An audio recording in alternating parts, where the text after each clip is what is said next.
महापुरुषो ये न गते सपंथा। जैसे कि ऐसा कुछ कहा गया है कि जिस पथ से महापुरुष होकर गए उस पथ पर जाना है। अब महापुरुषों के पथ के बारे में पता कैसे चलेगा?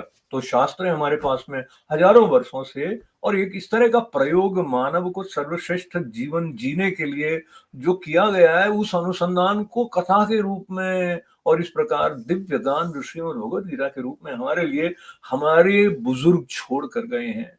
बुजुर्ग यानी कि हम एक परंपरा के प्रवाह के मध्य में आते हैं, तो कहते हैं कि जो कूल शब्द है ना, कूल, अंग्रेजी वाला कूल नहीं, तो कूल है नदी के तट को कहते हैं। तो दो कूल है नदी के, उसके बीच में प्रवाह जो है वो कुल है।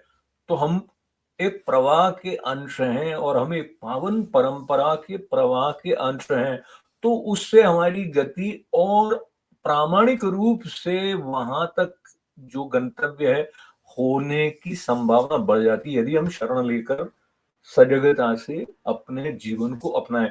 इतनी बारी बारी शब्दों को छोड़ते हुए यहाँ पर आते हैं कि आपको सबसे ज्यादा प्रॉफिटेबल क्या लगता है, सबसे अधिक लाभ आपका किस में है, इसके बारे में आपका जो सोच है वो अपने स्थान पर है। भगवान उसके बारे में क्या करें, वहां पर चलते हैं। यम लब्ध्वा चापरम लाभम मन्यतेनादिकं ततः यस्मिन् स्थितो न दुःखेन गुरुणापि विचाल्यते। तो अभी हम कई बार ये बात करते हैं मैनिफेस्ट क्या करना है और कैसा बंगला, कैसी गाड़ी, इत्यादि इत्यादि। पर यहाँ पर जिस लाभ की बात कर रहे हैं वो कहते हैं उसके बाद कुछ चाहिए ही नहीं। ऐसा लाभ, ऐसा लाभ क्या हो सकता है?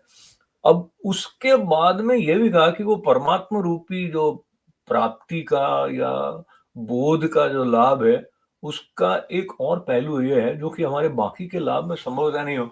देखिए, हमने जो भौतिक लाभ या सिद्धि अर्जित कर ली है, अगर शक्तिशाली पद भी है तो लगेगा कि चला जाएगा। अगर बहुत बड़ा मकान है तो हमेशा बना रहेगा कि नहीं बना रहेगा। बहरहाल बात यहाँ पर यह है कि दुख जो है वो कितना भी हो, जिसने इस लाभ को प्राप्त कर लिया है वो उसमें विचलित नहीं होता है।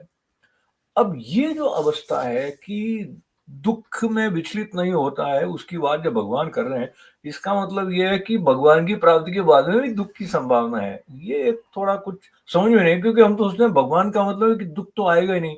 लेकिन हम इस बात की तरफ ध्यान नहीं देते कि श्री कृष्ण भगवान के जीवन में भी अपार दुख का समुद्र जैसा आया हुआ था।